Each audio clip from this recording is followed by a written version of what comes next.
Okay, so the first thing you notice, page 544. It says, Vayikra el Moshe, Hashem calls to Moshe. Hadaber Hashem elov me'ol moed le'mar. Hashem speaks to him from Ol Moed and says the following. Now, you got the book of Vayikra. The book of Vayikra is called Leviticus. That's the English translation. It's called Leviticus. Why is it called Leviticus? Anybody know? Levium. It's called the standard the medrash on Vayikra, which there are different types of medrashim. There's medrash halacha and medrash haggadah. Medrash halacha means the halachic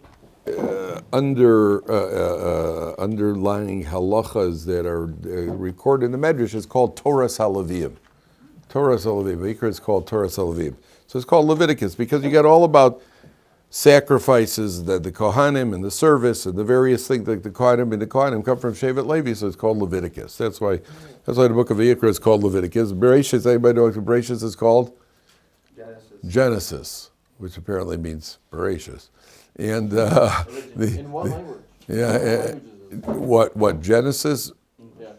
Oh, what you mean? Where to? I imagine it's got some sort of Greek. Yeah. If you don't anything you don't know, you just say, "Oh, Greek." Yeah. Nobody in the room knows enough to say it's not that way, so you may as well make it up. Oh yeah, the Greek, that Latin root over here. Yeah. So you got Genesis, Shemos. Names. But that's not what's called in English. What's it called? The official English word for Shemos? Exodus. Because they're exiting. They're exiting. Bamidbar, this is the strangest one. What's Bamidbar called? Numbers. No, numbers. Why is it called numbers? They're constantly counting. They count, I think, three or four times in Sefer Bamidbar. So they're called numbers. And Dvarim is called what, Dylan? Deuteronomy. Why is it called Deuteronomy? Because they got deutered. What is it? What's a Deuteronomy? So I actually know this. Actually, what's it? Do you know what it is? Do whatever it is called. It actually comes from the word deuce. There's a deuce, there's a two. Devarim is called Mishneh Torah.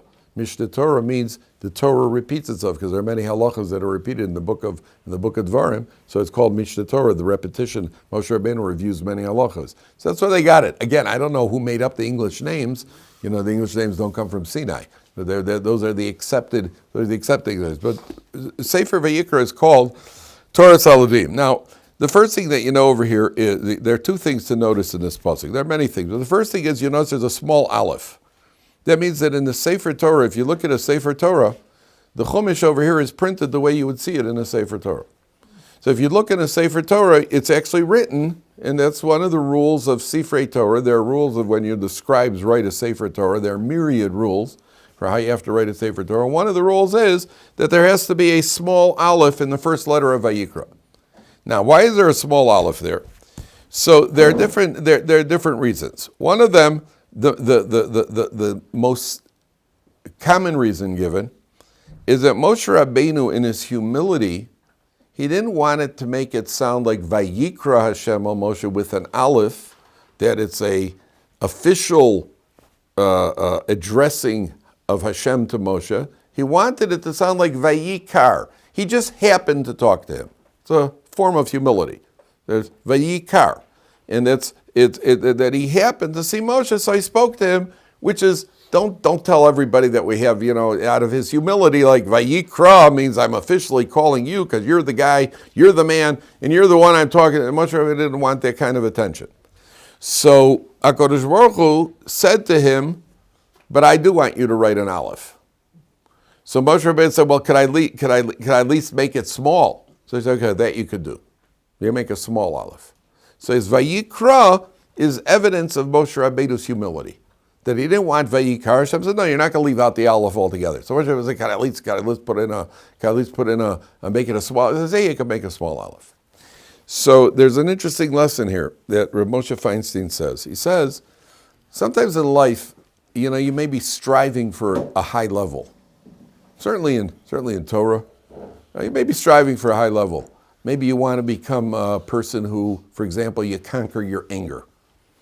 I really don't want to, I really want to be a person who gets myself under control. I don't want to get angry. I don't want to fly off anymore. I want to stay in control.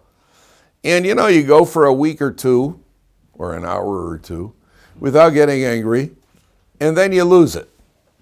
So then a person may feel, forget it, I'm never going to make it. Yeah, forget it, I'm going to stop trying. You know what? You may not reach the level that you're trying to reach, but at least you'll reach some level. And keep trying. You may not be, in other words, Moshe Rabbeinu, you didn't get the humility level that you wanted as evidence here in the post, but at least you tried. So make it a smaller Aleph. And it's a life lesson. Sometimes it's in learning. A guy decides, I want to finish the whole Masechta. I'm not going to be able to finish the whole Masechta. Okay, so finish half the Masechta. Finish half the Masechta. I want to finish all of Shas. I may not be a full Shas, so I finish half of Shas. I may want to be a kinder person. I want to start an organization. I want to start a what do you call it, a chesed organization. And somehow it doesn't get off the ground. It doesn't work. Sometimes people say, forget it. It's all or nothing. The Torah is saying it's not all or nothing.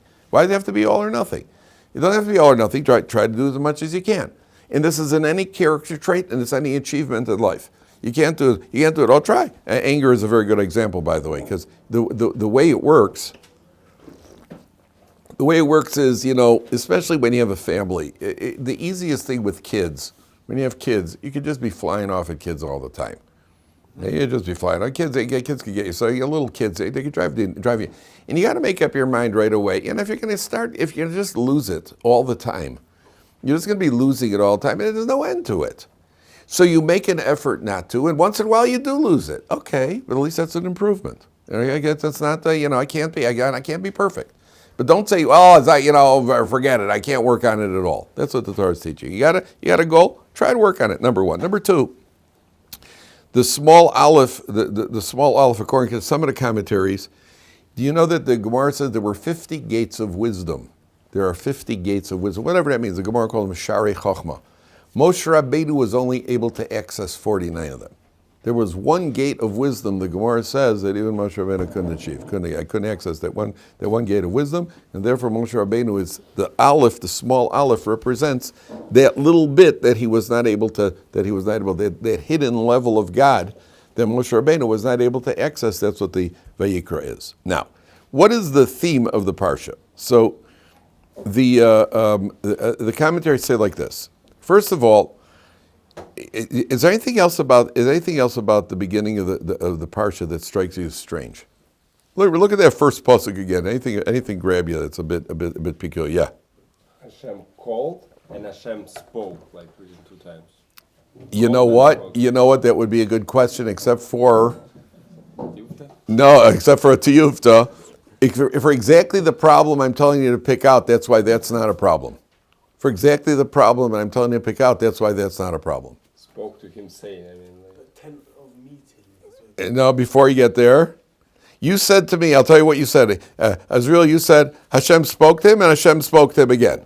Why does one say he and one say Hashem? Oh, it doesn't say Hashem spoke to him the first time.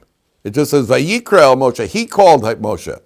Good, Isaac. It doesn't say that Hashem called. That's the problem. So that takes care of your problem, because they don't have it repeated. That's why I said the very thing you thought is a problem becomes not a problem when you find out this problem. That's such a Jewish statement, isn't it? That's so Jewish. The question here is, why does it say Vayikra el Moshe? He called to Moshe. He called to Moshe. It doesn't say Hashem called him. Normally it says Vaydaber Hashem el Moshe, Vayikra Hashem el Moshe. Why? By the way, the Medrash says over here that when you call somebody, you address them by name. We learn from here that when it's derech eretz, it's proper. You don't walk up to somebody and just start talking to them. And so, by the way, can you do me a favor? You always address a person by name. When you start talking to somebody, it's proper derech eretz. Derech eretz means probably what we call Torah etiquette. There's a whole masechta called Masechta Derech Eretz. There's a masechta called one of the minor masechtas, Masechta Derech Eretz. You don't look at somebody when they're eating. You don't look at their face when they're eating. Because eating is inherently, if I'm sitting in a room and I'm chowing down on a burger and you walk in, I'm a little embarrassed, I feel self-conscious. Anyway, after the age of about 19, before 19, no sense of shame whatsoever. You can talk to me while I eat a burger. You can talk about do anything. But people, as opposed to teenagers, they have a sense of shame.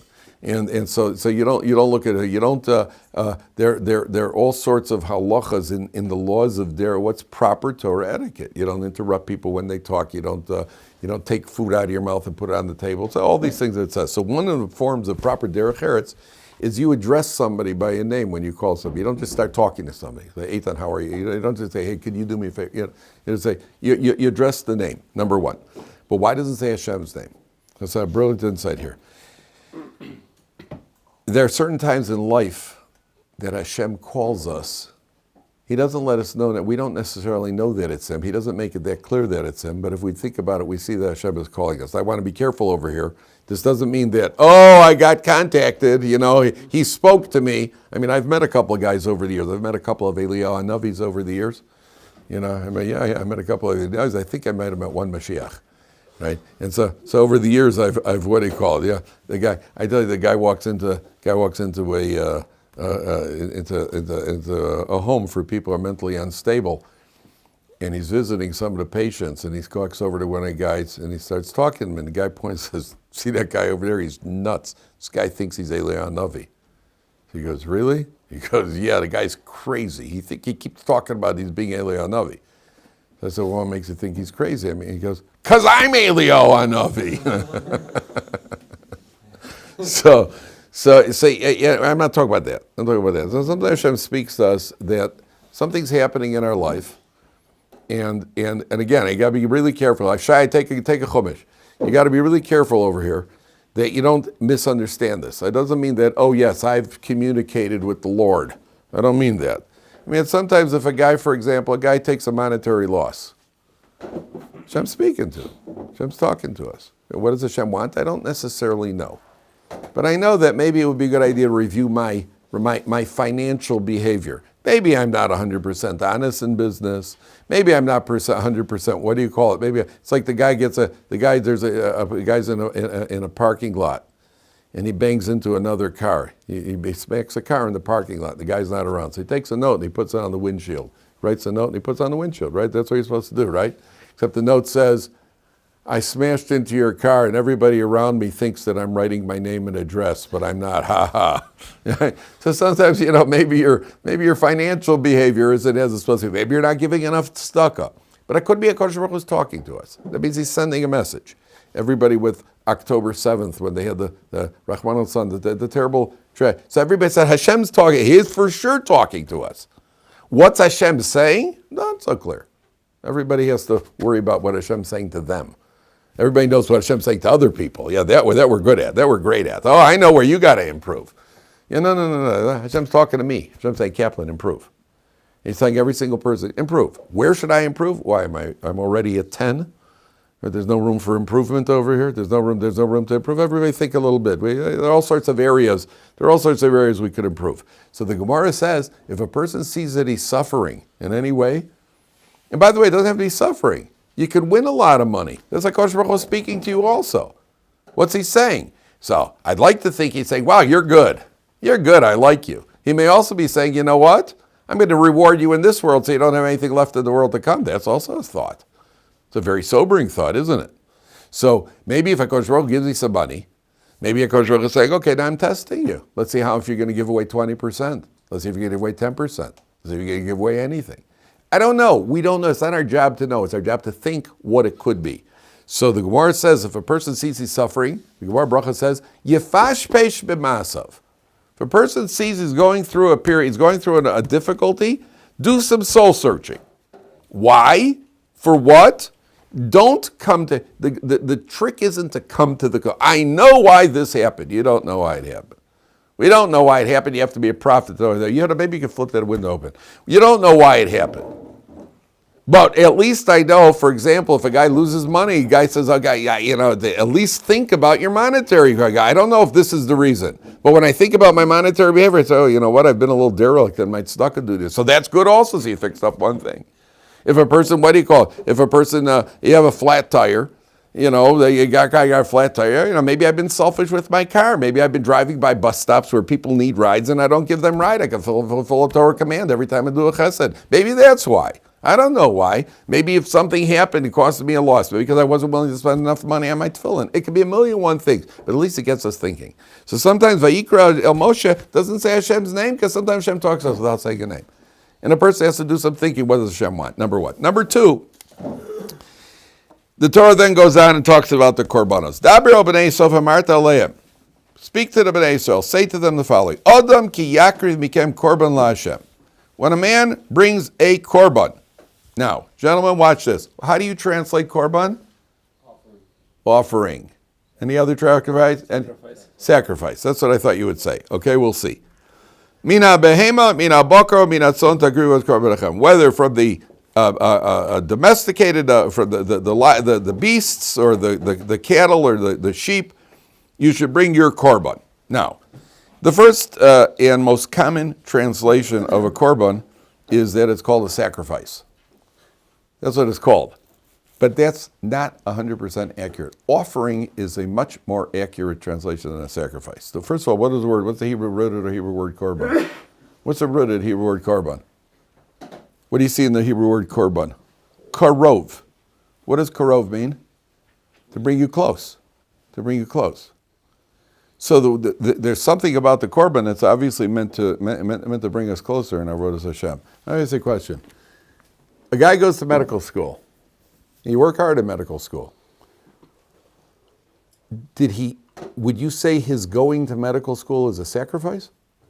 No, it's an investment. It's an investment. I agree with you. The guy's pumping iron. So he could look like Mr. World or Mr. Universe or whatever it is. What's it, Lou Ferrigno? Lou Ferrigno said he used to pump iron so much. You remember Lou Ferrigno, the Incredible Hulk?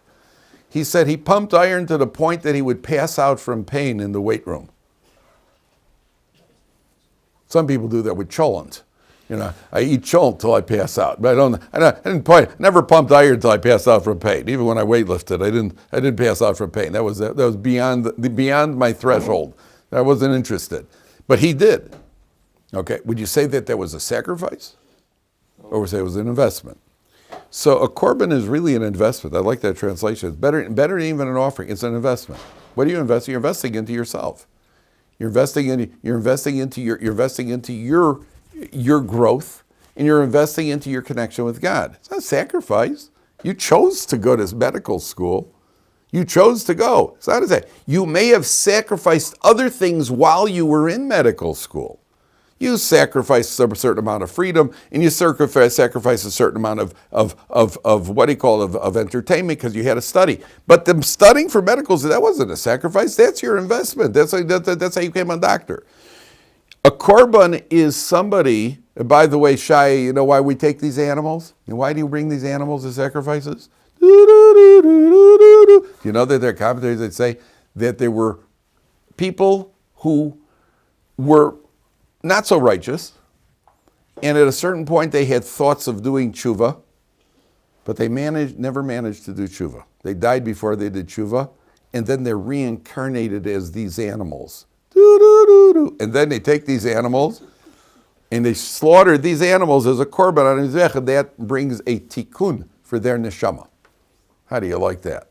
How do you like that? Can you imagine? You take the cow into the base of Megdash and say, all right, Zalman, what'd you do back then? No. It wasn't my fault. so that's what Gemara, that's what it's brought down. The animals are actually a reincarnation, can be anyway. That's one opinion that they're reincarnations. By the way, the Gemara says, Rav Yehuda Nasi, Rebbe. We're learning about Rebbe, the Machlokas, Rebbe the Chachamim, Rebbe Yehuda Nasi. So the Gemara says he went through 13 years of intense suffering. You ever heard this Gemara? Gemara Bava Metzia. He went through 13 years of intense. For half the time, he had what sounds like an excruciating toothache. For years, for about 7 years, and for half the time he had what based on the Gemara it sounds like a kidney stone. Yeah. Now kidney stones apparently nobody should have one. Nobody should get one except our enemies. But what do you call it? I once heard an interview on the radio with a colonel in the Marines, in the American Marines, a colonel. He said he never cried in his life. a tough, rugged colonel in the Marines. He never, ever cried in his life except when he had a kidney stone. Yeah, unpleasant experience. A very unpleasant experience. So Rabbi Yehuda Nasi had this for 7 years. He has a kidney stone and a toothache. The Gemara says, why did he get it? What did he do that he deserved this? So the Gemara says, there was once an ox, a calf, that was being taken to be slaughtered. And this calf ran over to Rabbi Yehuda Nasi and kind of put his head in his lap, like, hey, bro, can you get me out of this? And Rabbi Yehuda Nasi said to the calf, go, that's what you were created for. That lack of sensitivity at Rabbi Yehuda Nasi's level, at his level, I mean, that's what a calf is created for. Calves are created to be slaughtered. And that lack of sensitivity, he was punished with 13 years of pain. And it ended, you know when it ended? Some sort of rodent got into his house. There was a rodent. And the maid went to kill the rodent. And Rav Yehuda Hanavi said, leave it alone. V'rachamav al kol ma'asav ksiv. The pasuk says Hashem has mercy on all his creatures. At that moment when he had, get all choked up. At that moment when he had mercy,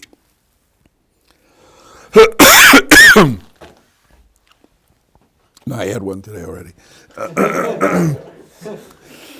At that moment when he had mercy on the rodent, thanks for having mercy, by the way. At that moment when he had mercy on the rodent, so then, am I embarrassed? I'm not embarrassed. I'm terribly embarrassed. At that moment when he had mercy on the rodent, so he said, okay, now you got out of it. You weren't merciful enough the first time.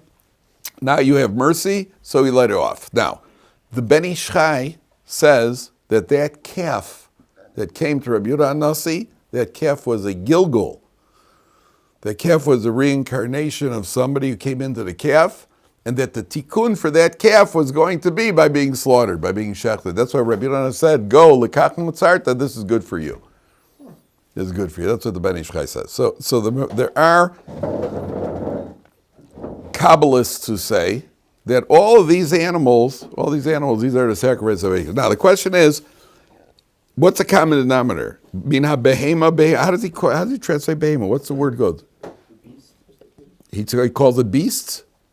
From animals, from the cattle or the flock? Animals, behema. From the cattle or from the flock? Cattle, like cows, what he called bakar, behema mina bakar mina tzon takrivas korban. Why is it that it's domesticated animals that are sacrifices? That means you can't bring deer.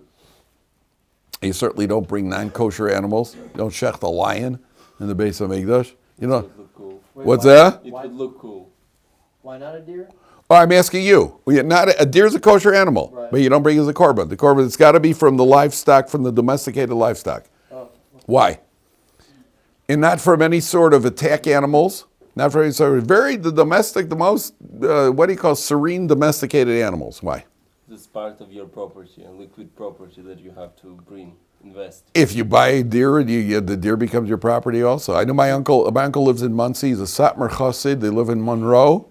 And there was a deer on the property.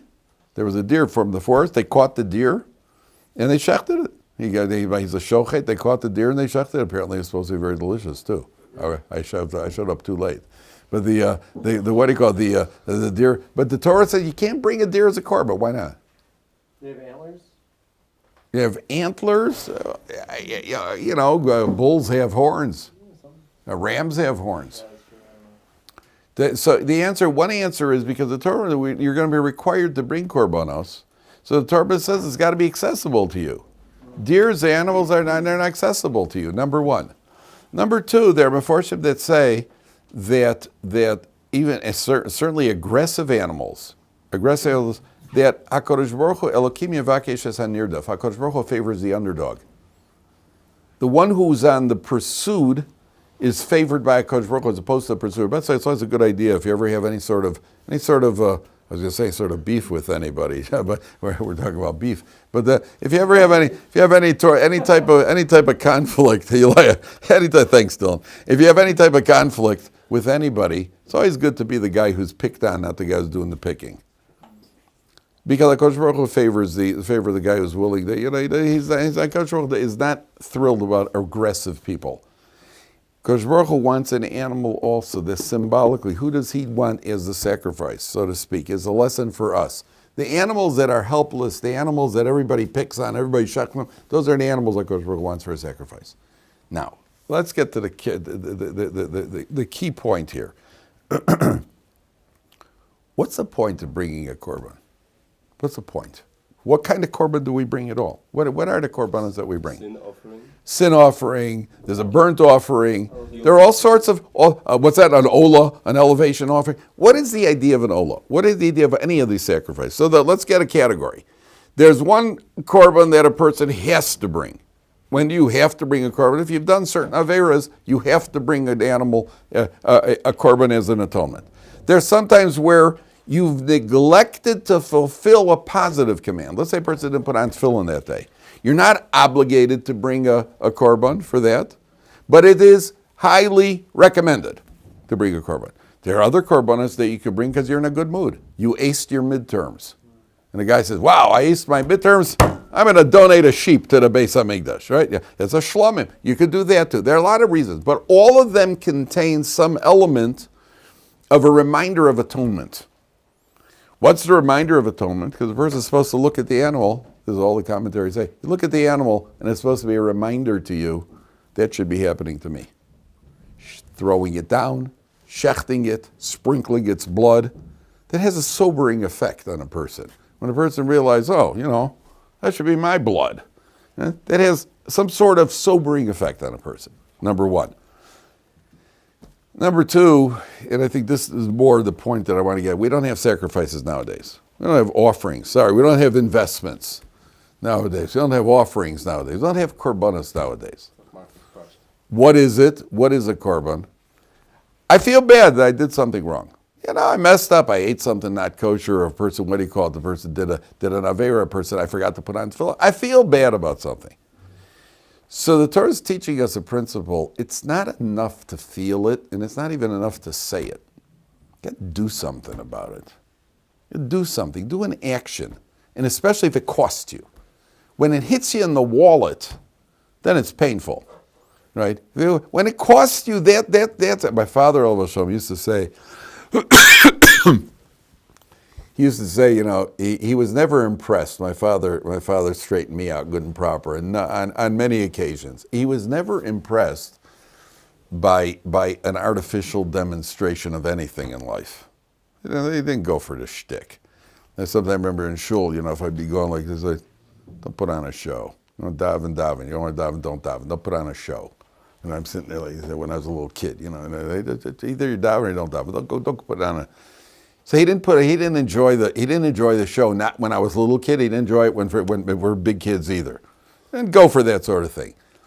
And he certainly, his determining factor. He used to say, you've heard the expression, "Put your money where your mouth is."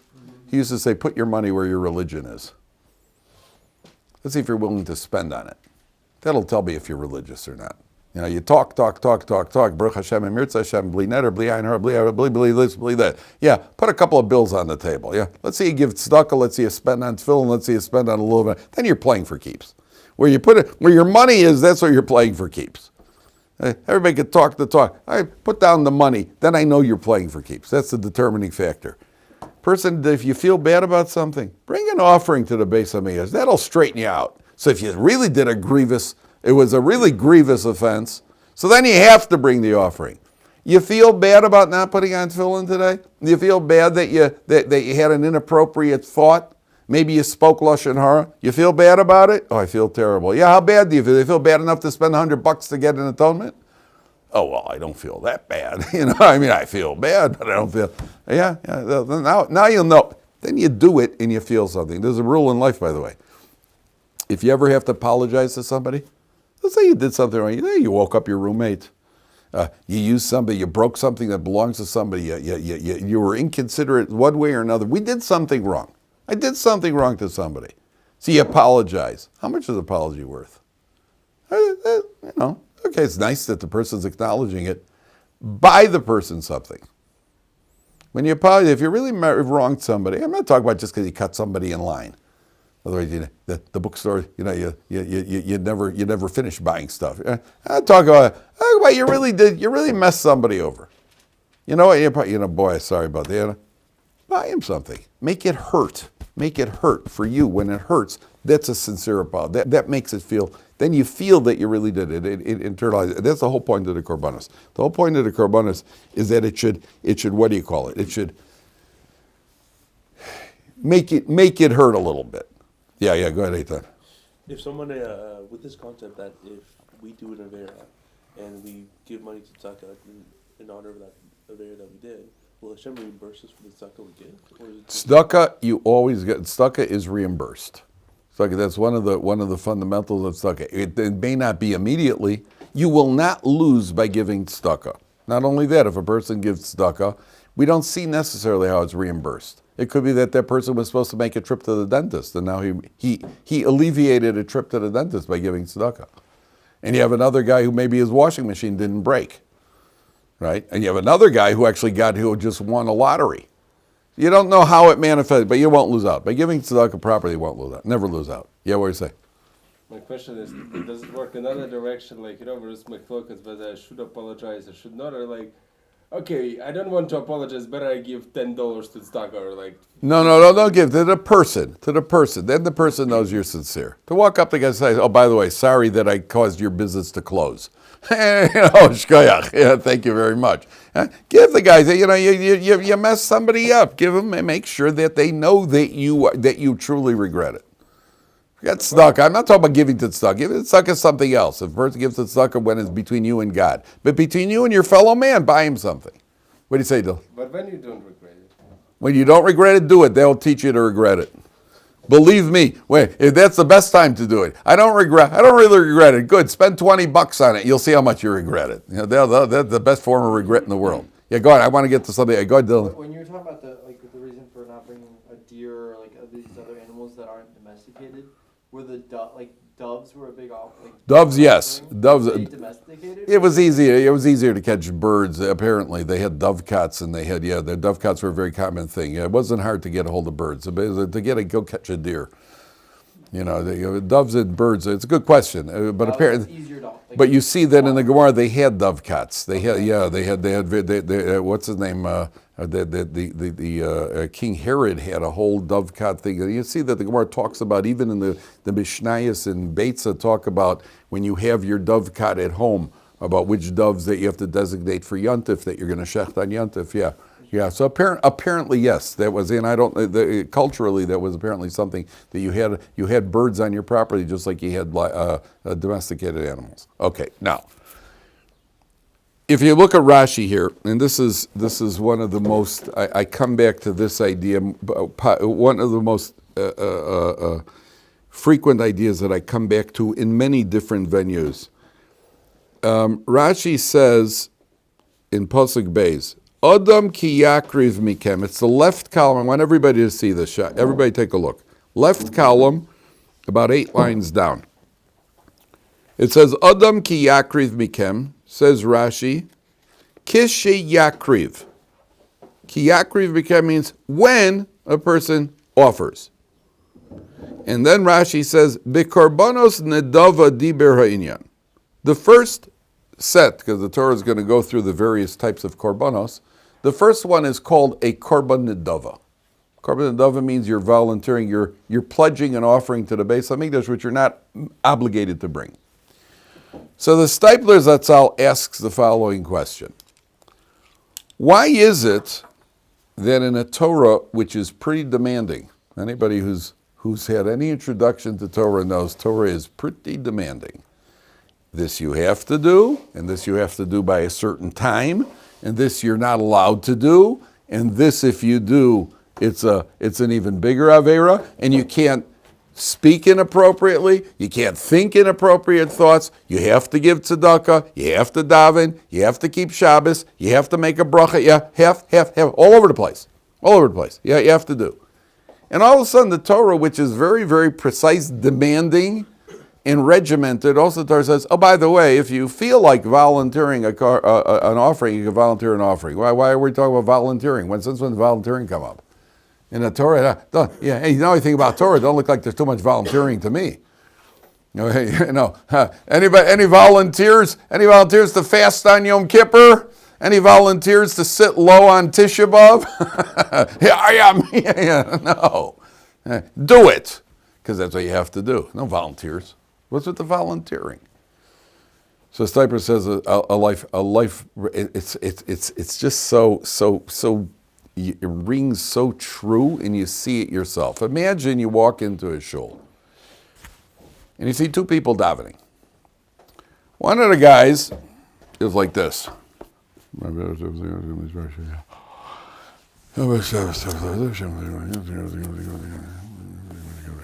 you got another guy like this.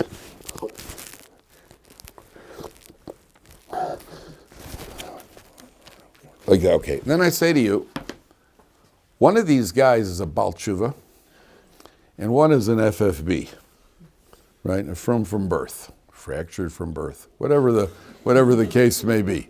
He's a from birth. The guy just told me today he wants to go out with a girl in a shidduch. They asked him what kind of girl. He said an FFB. So what do you mean an FFB? He said, what do you got against Baal Tshuva? He says, nothing. I mean a female from birth. That's what the guy said. An FFB is a female from birth. Yeah. I didn't even get it till later. I walked away from it. I said, ooh. That's the world we live in today. How do you like that? And I didn't even understand it. I left the guy. The guy said it to me. I laughed. Then as I walked away, I'm thinking, whoa, that's what he meant. So, yeah, that's the world we live in. All right. One of these guys is a Baal Tshuva. One's an FFB. Which is which? And if you got to put down money and bet, which would you bet on? And I know what you'd bet because I'd bet the same thing. Why is that?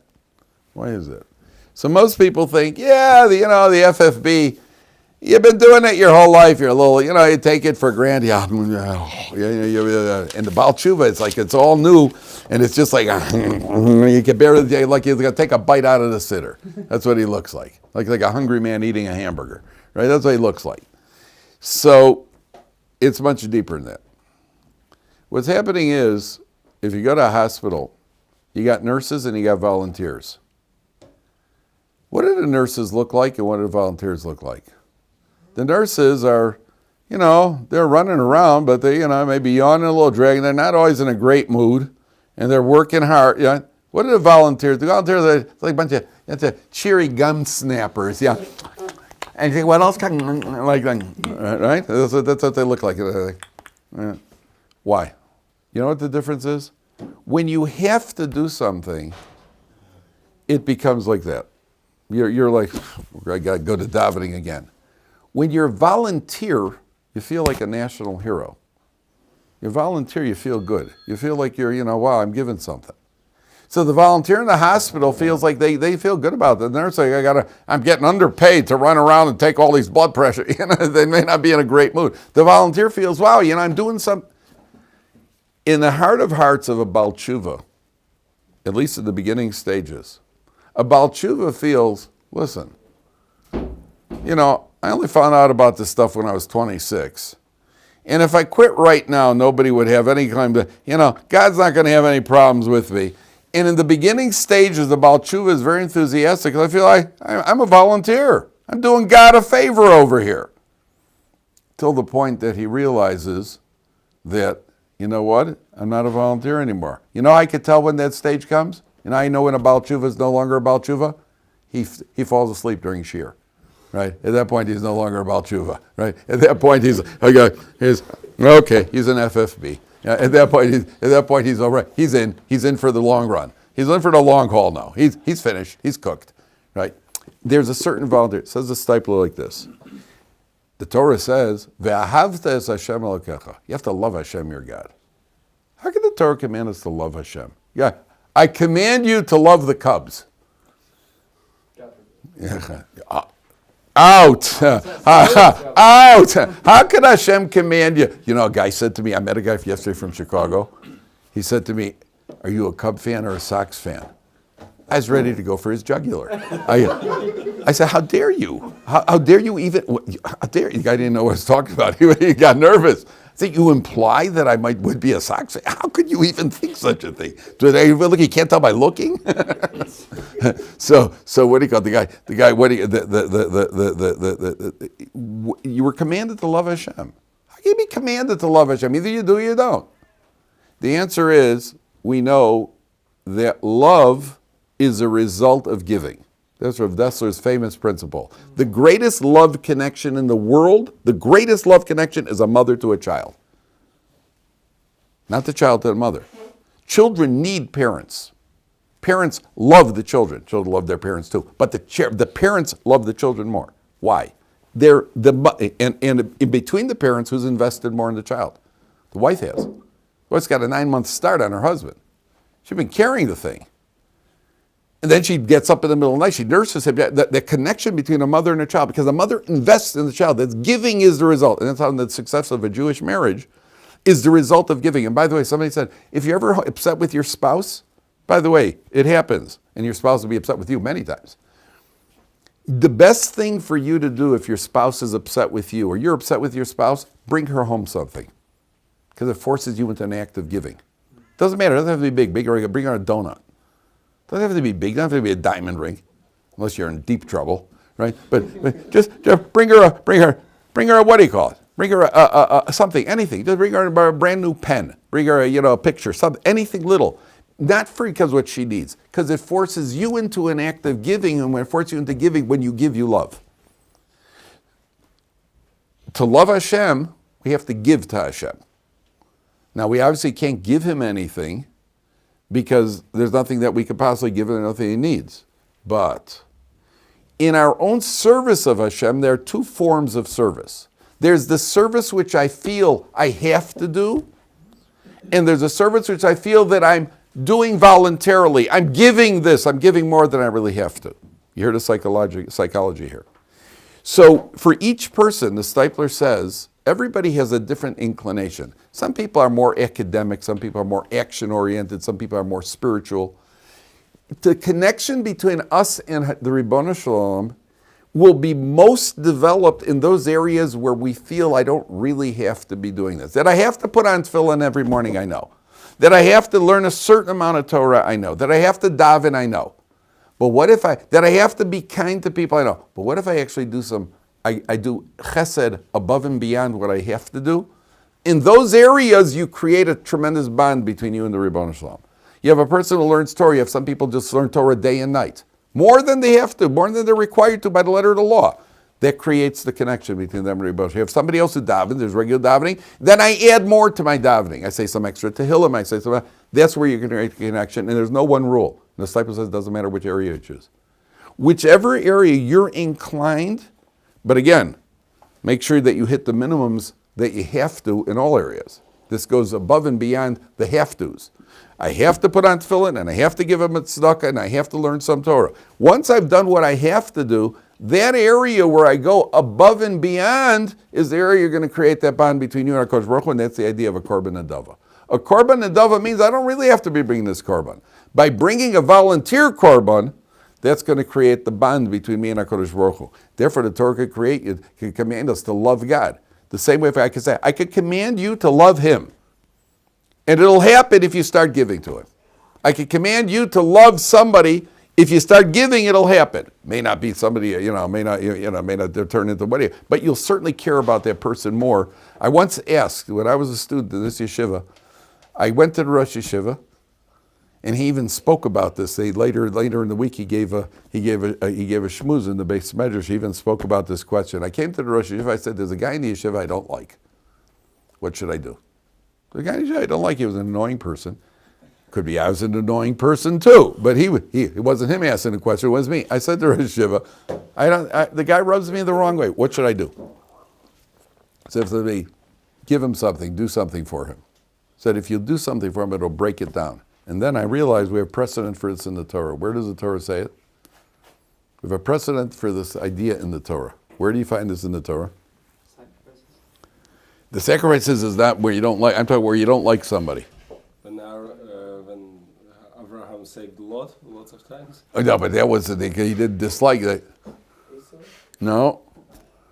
If you see, the Torah says that somebody has a donkey and his donkey is crumbling under the load. And you see two people, your friend and your enemy, who are you supposed to help? You have to go help your enemy. Why? Because by helping him, you'll see that he's not your enemy anymore. As the Torah says, Pasuk in the Torah. The two of them, you don't know which one it is to help. If it's one person, you have to help him. But there are two people, one's your friend, one's your enemy. Help the guy that you don't like. Because if you help the guy that you don't like, that'll break through, and what do you call it? That'll create that'll break through it. So the Torah is telling you over here, the Stipler says, that's why we're talking about volunteer offerings. A volunteer offering is going to make that connection more than a mandatory offering, and it's true in life. I give you an example. Can you imagine? I think I gave you this example once. Imagine a husband, it's Motzei Shabbos, and the husband's going to surprise his wife. He's going to go to that sink and he's going to attack all those crusty dishes. Right? I'm going to wash it. My sleeves are rolled up. I'm getting ready to wash the dishes. I got the soap. I got the TV. And for men, it's a project. You got to have that looks like the ESPN newsroom before you take 20 minutes to get set up. And I'm ready to do it. I'm rolling up my sleeves. And at the last minute, my wife's in the other room, she yells out, "Can you do me a favor and wash the dishes?" Shh. Just let the air out. Why? What happened? I was going to do it anyway. Because now I have to. Up until that point. Can you imagine a wife is going to surprise her husband? She's going to make him his favorite blueberry pie. She can't wait for him to leave the house so she could get working on the pie. She's going to surprise him, not even an anniversary. She doesn't want a new couch. She just wants to make him a pie. And as the guy leaves the house, everybody says, "Well, have a great day. Oh, by the way, maybe you can make me a blueberry pie for tonight." Guess what? You're eating tuna fish. What happened? What happened over there? She was going to do it anyway. Now you have to. Now it's no longer a volunteer. When you volunteer, you feel good. That's an underlying yesod. It's a fundamental concept in Avodas Hashem. Okay, TBC.